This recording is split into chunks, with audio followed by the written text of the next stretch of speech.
గుండె చప్పుడు ప్రజల మనసుల ప్రతిరూపం అన్యాయం ఎక్కడ జరిగినా ప్రశ్నించే ప్రజాస్వరం వివిడి న్యూస్ నిజమే మా బలం వివిడి న్యూస్ ప్రజలే మా దిశ నంద్యాల నుంచి ప్రపంచం దాకా ప్రతి వార్త మీ ముందుకే నిజాల వెలుగు ప్రజల గొంతుగా వివిడి న్యూస్. కర్నూలు జిల్లా ఆదోని నియోజకవర్గంలో వైసీపీ కార్యాలయంలో నిర్వహించిన మీడియా సమావేశంలో మాజీ ఎమ్మెల్యే సాయి ప్రసాద్ రెడ్డి కూటమి ప్రభుత్వంపై తీవ్ర స్థాయిలో ధ్వజమెత్తారు. ప్రభుత్వం చేపట్టిన మెగా డిఎస్సీని దగా డిఎస్సీగా అభివర్ణిస్తూ నిరుద్యోగ యువత ఆశలతో ప్రభుత్వం చెలగాటమాడుతోందని విమర్శించారు. డిఎస్సీ నియామకాల్లో నెలకొన్న అనుమానాలు మరియు అవకతవకలపై సమగ్ర విచారణ జరిపి పారదర్శకమైన విధానాన్ని అమలు చేయాలని ఆయన డిమాండ్ చేశారు. ఈ వైఫల్యానికి బాధ్యత వహిస్తూ విద్యాశాఖ మంత్రి నారా లోకేష్ తక్షణమే రాజీనామా చేయాలని కోరారు. నిరుద్యోగ యువత హక్కులు ఉద్యోగాల సాధన కోసం వైఎస్ఆర్సీపీ ఎల్లప్పుడూ అండగా ఉంటుందని 6, 7, 8 తేదీల్లో రిలే నిరాహార దీక్షలు నిర్వహించనున్నట్లు తెలిపారు. నిరుద్యోగ యువతకు న్యాయం జరిగే వరకు ప్రజా పోరాటాలను మరింత ఉధృతం చేస్తామని సాయి ప్రసాద్ రెడ్డి స్పష్టం చేశారు.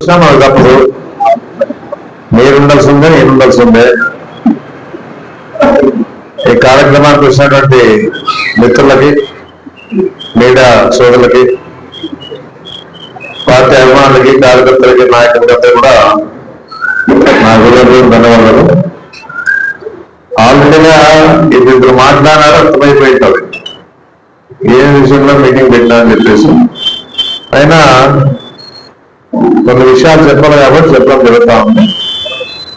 ఏదన్నా ఈ ప్రభుత్వం వచ్చినాక అంటే అధికారం ఉంటే ఏమైనా చేయొచ్చు అనేది ఒకటి తెలుస్తా ఉంది. అది చంద్రబాబు నాయుడు పరిపాలనలో ఏది చెప్పినా అది జరుగుతా ఉందని కూడా ఈ డిఎస్సీకి అర్థమవుతా ఉందని చెప్పేసి కూడా నేను చెప్పడం జరుగుతా ఉంది. దాంట్లో పడుగు పడిన వాళ్ళంతా కూడా మంచి ర్యాంకులు ఇచ్చినా కూడా ఆ డిఎస్సీలో మెరిట్స్ గా ప్రకటించినా కూడా, మెసేజ్లు పోయినా కూడా వాళ్ళకి ఉద్యోగాలు ఉండవు. ఏదన్నా దాని మీద అంతా కూడా జగన్మోహన్ రెడ్డి కంప్లైంట్ ఇచ్చిన విషయం కూడా అక్కడ తెలుసు. ఏదన్నా మనం ఏం చేస్తామంటే జగన్మోహన్ రెడ్డి కంప్లైంట్ ఇచ్చా ఒక కార్యక్రమాల ద్వారా ప్రజలు తెలియజేస్తాం. ఏదన్నా ఒకటే చెప్తా ఉన్నాను, ఈరోజు ఇంత అన్యాయం చేసినా కూడా ఎక్కడ స్పందన లేదు. అంటే స్టూడెంట్స్ లోనే ఎక్కడ కూడా స్పందన లేదు. ఏదైనా స్పందన వస్తాదేమని చెప్పేసి ఆలోచన చేస్తే ఏ విధంగా కూడా దాని మీద మాట్లాడేవాళ్ళే లేదు. మరి ఎవరు మాట్లాడకపోతే ఎవరు ప్రజలకు ఎట్లా వస్తుంది అని చెప్పే ఉద్దేశంతోనే, అంటే బాగా ఆ పిల్లల తల్లిదండ్రులు కష్టపడి ఉంటారు, చదివించుంటారు, వాళ్ళకి న్యాయం జరగాలంటే ప్రజలకు పోవాలని చెప్పేసి ఉద్దేశంతోనే జగన్మోహన్ రెడ్డి గారు ఈ కార్యక్రమాలు ఏర్పాటు చేశారు. ఈరోజు అందరితో సమావేశమై కార్యక్రమం మాట్లాడుకుంటూ నెక్స్ట్ 6 రోజుల పాటు స్టూడెంట్స్ తోన రిలే నిరాదీక్షలు చేసేదానికి కార్యక్రమం ఏర్పాటు చేశాడు. లాస్ట్ రోజు ఒక ర్యాలీ ద్వారా ప్రజలకు పోవాలని చెప్పేసి చెప్పడం జరుగుతా ఉన్న పరిస్థితి ఉంది. ఇంత అన్యాయంగా ఈరోజు జరుగుతా ఉన్నా కూడా అంత అన్యాయంగా జరుగుతూ ఉండదు. ఇప్పుడు రాష్ట్రంలో జరుగుతూ ఉన్నదంతా అందరూ అన్యాయంగా జరుగుతూ ఉంది. ఎవరికి న్యాయం జరిగే పరిస్థితి లేదు. వారు కష్టపడి చదువుకున్న కూడా న్యాయం జరిగే పరిస్థితిలో లేకుండా ఈరోజు ఉందని చెప్పేసి కూడా మనందరూ తెలుసు.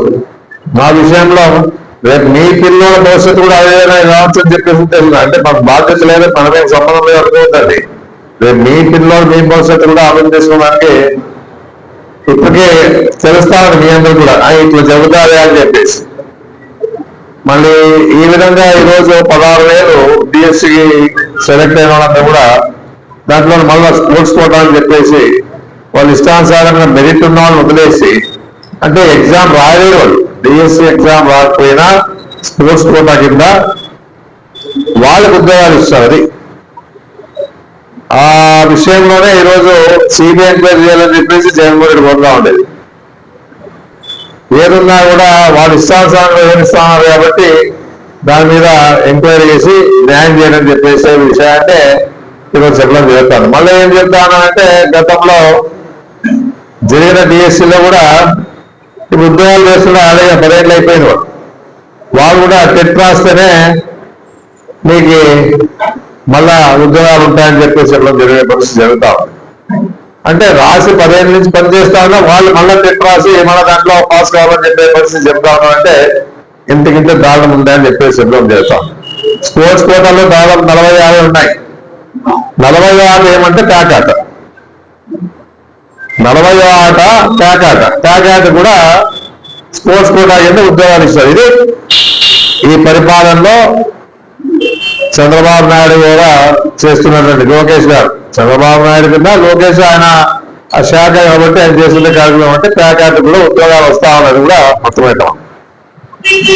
అదే ఏమంటే ప్యాకాట్ కూడా స్కూల్లో పెట్టేస్తే అయిపోయి ఇప్పటి నుంచి అలవాటు అయిపోతాం. కోర్సు పెట్టేసి ప్యాకాట్ పెట్టేసి వాళ్ళు ప్రయత్నం వాళ్ళు చేసుకుంటారు. పిల్లలంతా మీరు చదివే పని ఉండదు, ప్యాకాట్ ఆడుకుంటే బాగా హ్యాపీగా ఎంజాయ్ చేస్తా ఉండే పరిస్థితి ఉంటారు. ఈ విధంగా ఈ ప్రభుత్వం చేస్తా ఉందంటే ఇంతకిన్న దారుణం ఏమైనా ఉందా? అదే ప్యాకాట్ ఆడితే పట్టుకుపోతారు పోలీసు వాళ్ళు, లోపలేస్తారు. మరి ప్యాకాట్ కూడా ఓపెన్ గా పెట్టేసి అయిపోయా దాని పనే లేదు. ఆదాయం ప్రభుత్వానికి కూడా ఆదాయం వచ్చేది తీసుకొని దాని ద్వారా కూడా కొన్ని కోట్లు వస్తాయి, ప్రాబ్లం ఏం లే. రెడీ కూడా పక్క రాష్ట్రాలు పోతా ఉన్నారు ఆడేకి. తెలంగాణకు పోతారు, కర్ణాటక పోతారు, మళ్ళా తమిళనాడు పోతారు. చాలా ఆదాయం చాలా మంది పోతా ఉంటారు. ఈ విధంగా ఈ రోజు ఈ రాష్ట్రంలో జరుగుతా ఉందంటే ఇంకా ప్రజల్లో చైతన్యం లే. ఏదున్నా వాళ్ళలో రాకపోయినా మనం వచ్చేది చేయాలని చెప్పేసి ఉద్దేశమే జగన్మోహన్ రెడ్డి గారు. అందుకే ఏదున్నా ఇంకా జీవోలు కూడా 500 డాక్టర్ గారు చెప్పారు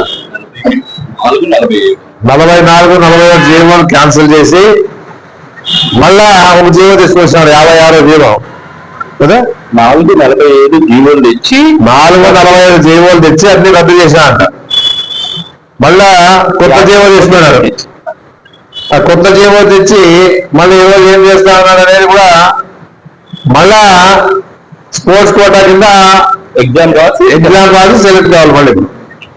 అంటే ఇంత దారుణం ఎక్కడైనా ఉంది అని చెప్పేసి కూడా అదటాడు. అది తెలిసిన వాళ్ళకి తెలుసు. ఎందుకంటే ఈ విషయాలన్నీ కూడా బాగా తల్లిదండ్రులు ఎవరైతే డిఎస్సి రాయిస్తా ఉంటారో అలాంటి మంచి ఇంటెలిజెన్స్ విద్యార్థులు కానీ దీని మీద ఎక్కువ ఇంట్రెస్ట్ చూపిస్తూ ఉంటారు. డిఎస్సి మీద ఏదో ఉద్యోగం అవకాశం వస్తాయని చెప్పేసి ఏదున్నా కూడా చంద్రబాబు నాయుడు ఉద్యోగాలు ఇచ్చే అవకాశం లేదు. ముందున్న దాన్నే ఈరోజు ఈ విధంగా చేశాడు. మళ్ళా చెప్తాడు 23 లక్షల కోట్లు పెట్టుబడులు పెడతా ఉన్నారని చెప్పేసి దాదాపుగా 20 లక్షల ఉద్యోగాలు ఇచ్చామని చెప్పేస్తా ఉన్నారు. ఎంత ఓపెన్ గా చెప్తా అంటే అబద్ధాలు చెప్పే దాంట్లో వీళ్ళకి సాటి ఎవరు ఉంటారని చెప్పేసి చెప్పడం జరుగుతూ ఉంది. రాజశేఖర్ చెప్తా ఉంటారు అన్న రాజశేఖర్ అన్న గారు అసెంబ్లీలో ఆయన నిజాలు చెప్తే తలా 1000 ముక్కలు అవుతా అని చెప్పేసి చెప్పడం జరుగుతూ ఉంది. అందుకే ఏదున్నా కూడా ఇలాంటి వ్యక్తుల్ని ఈరోజు ఇలాంటి పార్టీని ఇలాంటి వాళ్ళని మనము మన ప్రజలంతా కూడా అంటే ప్రజలు చేసే తప్పుకి ఎన్ని తప్పులు జరుగుతాయని కూడా ప్రజలు ఆలోచన చేసుకోవాలి. మనమే కదా ఈరోజు ఏది చేసినా మన ద్వారా ప్రభుత్వాలు ఏర్పడతాయి కాబట్టి ఆ ప్రభుత్వాల ద్వారా ఏం జరుగుతాయని చెప్పేసి ఆలోచన చేసుకోవాలి. ఈరోజు వివిడి న్యూస్ టీవీని తక్షణమే సబ్స్క్రైబ్ చేసుకోండి. నోటిఫికేషన్ కోసం క్లిక్ చేయండి. మరిన్ని అప్డేట్స్ కోసం ప్రతి ఒక్క కుటుంబానికి ఉచిత ప్రకటనలు వచ్చే విధంగా మీకోసం మీ ముందుకు వివిడి న్యూస్ టీవీని ఏపీ ఫైబర్ నందు 99వ ఛానల్ మరియు యూట్యూబ్ నందు వీక్షించెదరు.